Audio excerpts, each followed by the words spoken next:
Double jeopardy sets in only upon 1. A valid indictment, 2. After arraignment, 3. A valid plea having been entered, and 4. The case was dismissed or otherwise terminated without the express consent of the accused. Are the requisites given complete? No. It lacks the requisite where the valid indictment and arraignment should be before a competent court. A quo warranto proceeding is the proper legal remedy to determine a person's right or title to a public office and to oust the holder from its enjoyment. Is the statement correct? Yes, the statement is correct. If a case had become moot, does it bar the court from resolving the case? No. That a case had become moot does not absolutely bar it from resolving the case if any of the following exceptions are present. 1. Grave constitutional violations. 2. Exceptional character of the case. 3. Paramount public interest. 4. The case presents an opportunity to guide the bench, the bar, and the public. Or 5. The case is capable of repetition, yet evading review. When a case is moot and academic, the court generally declines jurisdiction over it, lest the ruling result in a mere advisory opinion. The rule stems from the court's judicial power, which is limited to settling actual cases and controversies involving legally demandable and enforceable rights. Is the statement correct?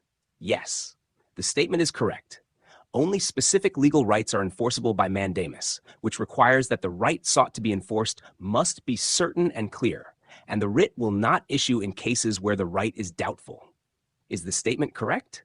Yes, the statement is correct. For mandamus to lie, it is imperative that the following requisites be present.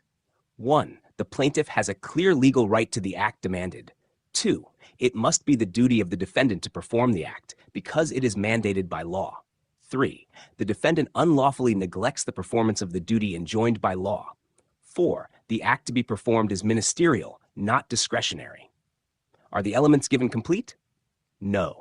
The lacking element in the enumeration is that there must be no appeal or any other plain, speedy, and adequate remedy in the ordinary course of law. The procedural requirements of 1. A charge in writing. 2. An opportunity for the person charged to appear and explain his or her conduct. And 3. Opportunity to be heard by himself, herself, or by counsel under Rule 71 of the Revised Rules of Court are mandatory. Is the statement correct? Yes, the statement is correct. Where the court did not initiate the contempt charge, the rules prescribe that a verified petition, which has complied with the requirements of initiatory pleadings, must be filed. Is the statement correct? Yes, the statement is correct. Under Rule 71, Section 4 of the Revised Rules of Court, the only way by which a person may be charged with indirect contempt is through a verified petition. Is the statement correct? No. Under Rule 71, Section 4 of the Revised Rules of Court, there are only 2 ways by which a person may be charged with indirect contempt. First, through a verified petition, and second, by order or formal charge initiated by the court motu proprio. Unlike direct contempt, the proceeding for indirect contempt is criminal in nature. Is the statement correct? Yes, the statement is correct.